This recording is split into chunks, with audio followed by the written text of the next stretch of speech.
Hey everyone, today we are talking about the what is the fastest way to learn SAS। उसके लिए कुछ basic skills की requirement होती है जो कि आपको इम्प्रूव करनी पड़ेगी, like logical thinking. In the sense you can just think about how to work SAS step by step, so you can easily understand SAS, right. कुछ बेसिक डिस्क्रिप्टिव स्टैटिस्टिक्स का नॉलेज होना चाहिए आपके पास, like mean, median, mode, standard deviation. Initially आपको deep knowledge की ज़रूरत नहीं होती डिस्क्रिप्टिव स्टैटिस्टिक्स के लिए, बट बेसिक नॉलेज आपके पास होना चाहिए। Third point is attention to details like syntax. अगर सिंटैक्स में आपकी थोड़ी बहुत भी मिस्टेक्स हो जाती है तो it's can give errors because SAS is sensitive language. Okay, duration की बात करें तो SAS सीखने में आपको मैक्सिमम 1.5 मंथ टू 2 मंथ जितना टाइम लगता है अगर आप अच्छा खासा इन्वेस्ट कर रहे हो तो,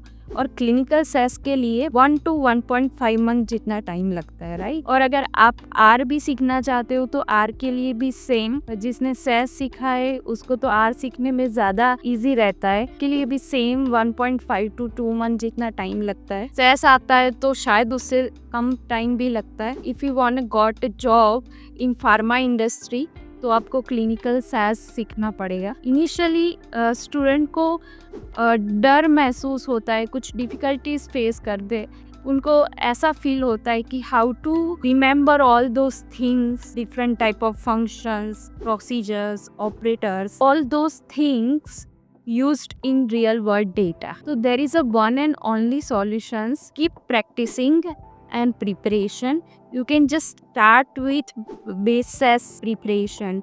आप जस्ट दिन का 1 घंटा भी इन्वेस्ट कर सकते हो। You can just start with merging, sorting, filter the data, create the data, create a new variable. इस प्रैक्टिस से आपको अपनी प्रैक्टिस स्टार्ट करनी है। It's can make big difference for you. You can just solve different type of scenarios.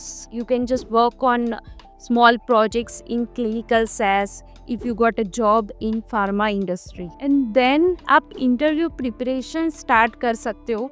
आप most 50 to 100 question निकाल लो और उसको रिजॉल्व करने का ट्राई करो, उसको रिवाइज करो। You do just practical practice and also give the mock interviews, जिससे आपका एक कॉन्फिडेंस बिल्ड होगा। ये पता चलेगा कि आप कौन से पार्ट पे लैग कर रहे हो, तो आप पर्टिकुलर्स उस पार्ट पे फोकस करोगे। अगर आपको ऐसे ही इंटरव्यू क्वेश्चंस चाहिए तो you can just reach out us through WhatsApp number which is mention in description box. आज के लिए इतना ही फ्रेंड्स, थैंक यू।